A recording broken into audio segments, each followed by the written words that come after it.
For God's sake, this man cannot remain in power. तो सुना आपने, ये है अमेरिका के राष्ट्रपति जो बाइडेन। वो चाहते हैं कि पुतिन को सत्ता से दूर कर दिया जाए। लेकिन क्या यूक्रेन और रूस की जंग पुतिन की सत्ता खतरे में डाल सकती है? क्या पुतिन का तख्त खतरे में है? जवाब है नहीं। आखिर क्यों पुतिन की सत्ता हिलाना आसान नहीं है? आइए बताते हैं। पहली वजह, रूस पर पुतिन की मजबूत पकड़। रूस पर पुतिन का कब्जा चंद सालों का नहीं है, 23 साल। पुतिन इस देश को 23 साल से रूल कर रहे हैं। इन 23 सालों में पुतिन के खिलाफ बहुत कम आवाजें उठी हैं।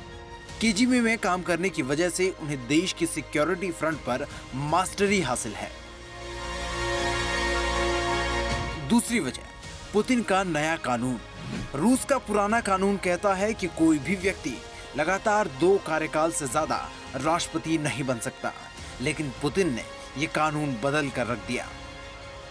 बीते साल पुतिन ने एक नए कानून पर हस्ताक्षर किए, जिससे अब अगर वो चाहें तो 2036 तक राष्ट्रपति बन सकते हैं। तो क्या पुतिन को सत्ता से हटाना असंभव है? नहीं, इतिहास गवाह है कि हर शासक का अंत उसकी इच्छा के खिलाफ रहा है। पुतिन भी ये सच जानते हैं। एक्सपर्ट्स की माने तो अगर रूस यूक्रेन विवाद में रूसी सेना कड़ी हार का सामना करती है तो उनके देश में उनकी एक कमजोर छवि बनेगी।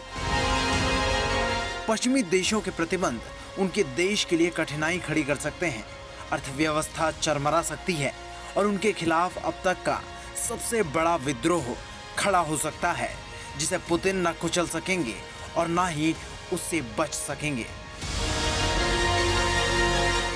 लेकिन ये महज एक संभावना है और इस संभावना में पुतिन को सत्ता छोड़नी पड़ सकती है। तो क्या रूस इस जंग में हार रहा है?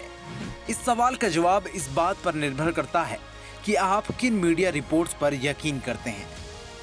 ब्रिटेन, अमेरिका और अन्य पश्चिमी देश रूस के संघर्ष पर ज्यादा बात कर रहे हैं, जबकि रूस का बयान कुछ और ही कहता है। लेकिन ये स्पष्ट है कि रूस यूक्रेन के बड़े हिस्से पर कब्जा कर चुका है। यूक्रेन के दूसरे बड़े शहर भी अब रूस की चपेट में आने के कगार पर हैं। जेलेंस्की का नरम रुख ये साफ इशारा कर रहा है कि रूस की हार अभी संभव नहीं है। इन्हीं सब वजहों से कहा जा रहा है कि पुतिन की सत्ता को दूर दूर तक कोई भी खतरा नहीं है। लेकिन होगा क्या, ये तो वक्त ही बताएगा। इस पूरी खबर पर आपकी क्या है राय? कमेंट सेक्शन में हमें जरूर बताएं और देश दुनिया की अन्य बड़ी खबरों के लिए देखते रहें आज तक।